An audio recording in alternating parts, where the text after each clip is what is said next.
Today, I want to highlight a key mindset that many successful developers and successful people have. You know Scott Hanselman? He's a developer with Microsoft and the face of .NET and Visual Studio. Recently, Scott was on Twitter talking about how grateful he was. He's successful, but he credits many different people for the big breaks in his career. And check this out. Scott talked about the computer he received from a teacher in high school.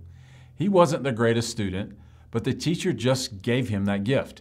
He credits that with turning him on to programming. So now he tries to pay it forward to others. On Twitter, he created the hashtag betheluck, and this thing blew up. It went viral. But even more impressive is this. A young Nigerian man responded to Scott's story. He said he wished he could get lucky too and get a computer. He said he was learning to code, and once he lands a job, he would make sure to be the luck for others. So Scott got him a new computer.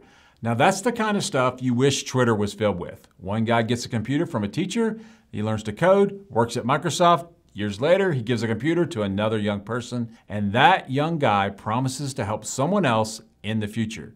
That's inspiring. So I had a lucky break in my career too. After I graduated college, I was in an admin position for the Department of Insurance.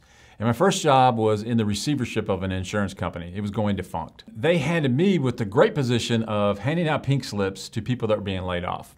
And one of those people that I was tasked with laying off was the CIO.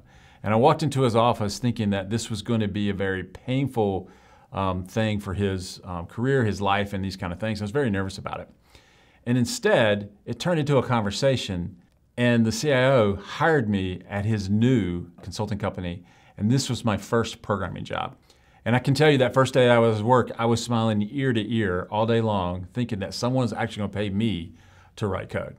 And from there, I started a consulting company and a coding school, and now I try to be the luck for other inspiring developers. One of my favorite stories is about a Coder Foundry graduate named Shane.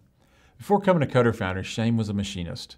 He didn't have a background in technology, but Shane worked exceptionally hard. He built several pieces of software in our class, and I was impressed, and I hired him at my consulting company. Now Shane has moved on and reports that he makes 6 figures, and that's less than 4 years out of the program. Now, I don't take credit for any of Shane's success. I'm just grateful that I was able to maybe open a door or two to help him on his journey. And there are a lot of reasons for wanting to be a software developer, but the best is being able to support the people and the projects you care about. Scott Hanselman can do that, I can do that, and you can be the luck for other people too. Because you know what's cooler than receiving a free computer? Giving one.